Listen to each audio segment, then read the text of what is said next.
Hey, this is Diana, the Midnight Rose. On today, Wednesday, Mercury's Day, not only did I just post a Mercury meditational prayer video, but let's talk about the upcoming Mercury Retrograde. Woo! The astrological phenomena that most people are familiar with and blame for everything.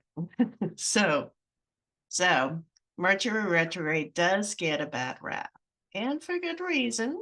3 to 4 times a year, the cosmic trickster appears to reverse course in the sky.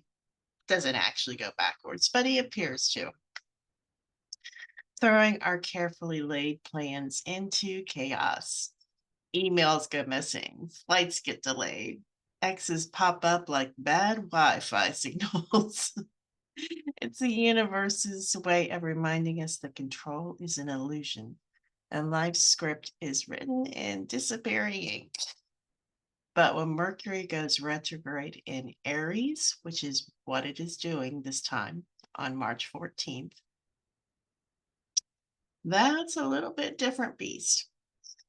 Aries, which is ruled by Mars, is a sign that thrives on speed, directness, impulsive action. Believe me, I know this all too well.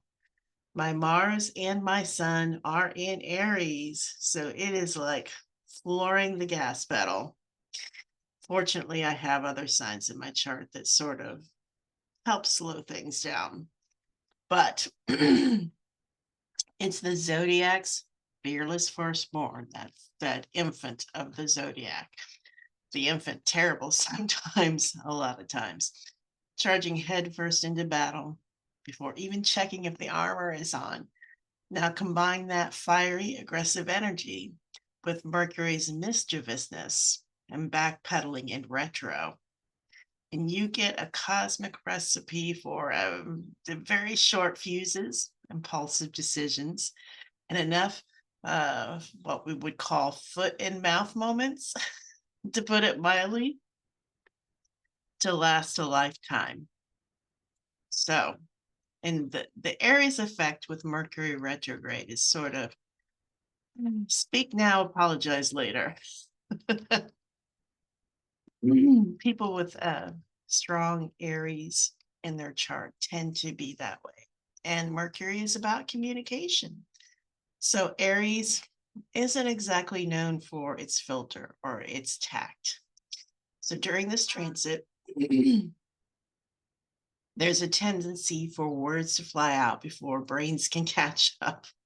It's a time when thinking before speaking becomes an Olympic sport, and most of us won't make the podium, much less a bronze medal as opposed to gold.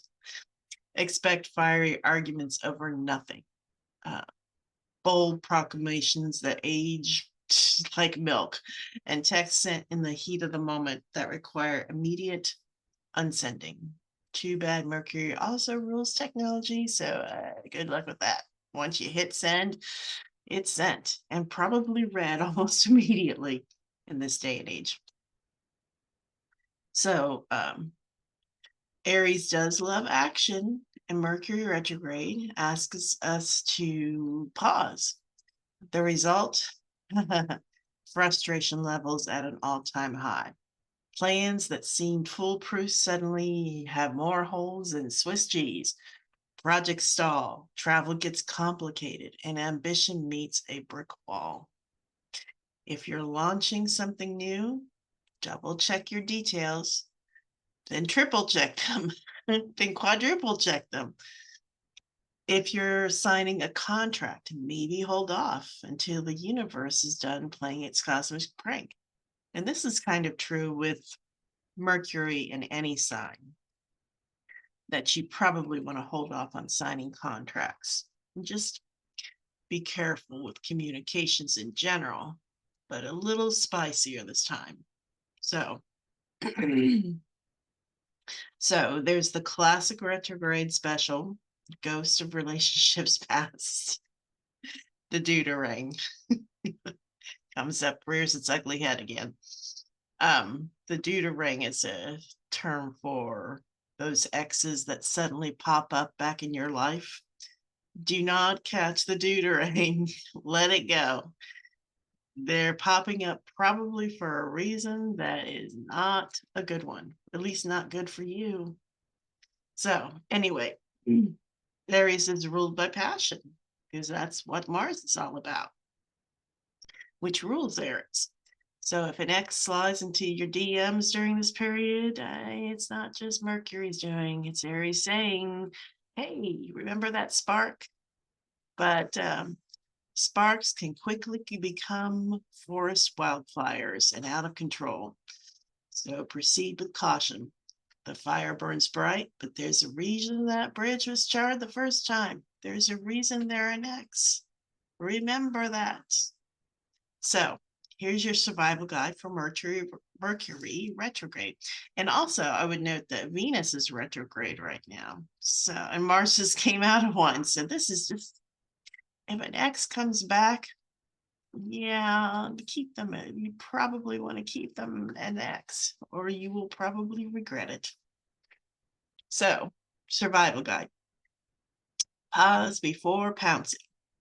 Yes, Aries energy wants action, but Mercury retrograde demands revision. Think before you speak, text, or make dramatic life choices. This is going to be hard with Aries in the works, but this is what you need to do. What's that old saying? Count to 10 before you speak or act. Yeah, 10, 20, 100. So, and also, true with any Mercury retrograde, expect delays, whether it's travel, contracts, or even your morning coffee order. Patience is key. Yelling at baristas won't speed up Mercury's timeline and let you get your coffee any faster. Another thing, try laughing it off. It may be through gritted teeth, through a grimace, but if you say something cringeworthy, send a risky email to the wrong person or risque. It's inevitable. Embrace the absurdity and just remember, in 100 years, who'll care? A fourth tip and final tip, revisit, don't initiate. Retrogrades are great for reviewing past work, reconnecting with the old contacts, the beneficial ones, and reflecting on how to improve.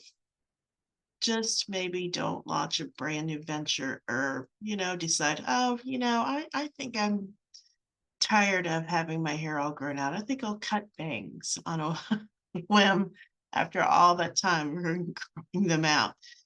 Don't do anything drastic. That's basically the bottom line. So Mercury retrograde in Aries is like driving a sports car with no brakes. It's thrilling, unpredictable, and potentially disastrous. But it's also a chance to slow down, recalibrate, and maybe, just maybe, learn the art of